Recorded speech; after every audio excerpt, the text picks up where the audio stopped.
Hi மக்களே, welcome to அர்விஸ் kitchen.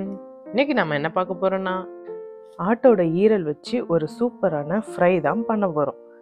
அதுக்கு முன்னாடி தேவையான பொருள் என்னன்னு பார்த்துட்டு வந்துடலாம். இதை செய்கிறதுக்கு நான் மண்சட்டி எடுத்திருக்கேன். இதில் 2 டேபிள் ஸ்பூன் அளவுக்கு எண்ணெய் ஊற்றிக்கிறேன். கூடவே 1/2 டீஸ்பூன் சோம்பு, ஒரு முழு பெரிய வெங்காயம் நல்லா குட்டி குட்டியாக கட் பண்ணி அதையும் இதோட சேர்த்து நல்லா மிக்ஸ் பண்ணி விட்டுக்கிறேன்.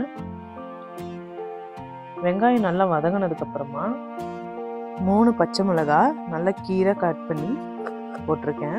கருவேப்பிலை ஒரு கொத்து. இது கூட 1 டேபிள் ஸ்பூன் அளவுக்கு இஞ்சி பூண்டு விழுதும் சேர்த்துக்கிறேன்.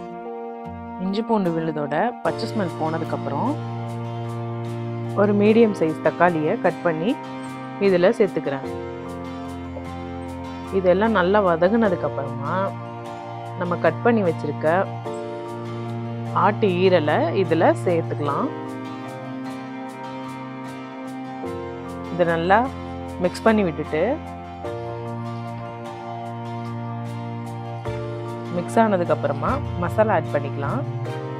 1/4 டீஸ்பூன் மஞ்சத்தூள், 1/2 டீஸ்பூன் மல்லித்தூள், 1/4 டீஸ்பூன் ஜீரகத்தூள், 1 டீஸ்பூன் மிளகாய்த்தூள், உப்பு 1 டீஸ்பூன், கடைசியாக 1 டீஸ்பூன் அளவுக்கு பெப்பர் எல்லாத்தையும் சேர்த்து நல்லா மிக்ஸ் பண்ணி விட்டுக்கலாம்.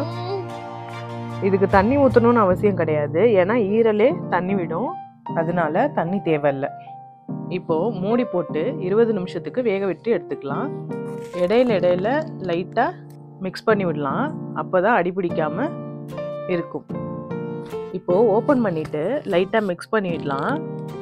நல்லாவே வெந்திருக்கு. கடைசியாக பெப்பர் தூவி 5 மினிட்ஸ்க்கு வேக விட்டுடலாம்.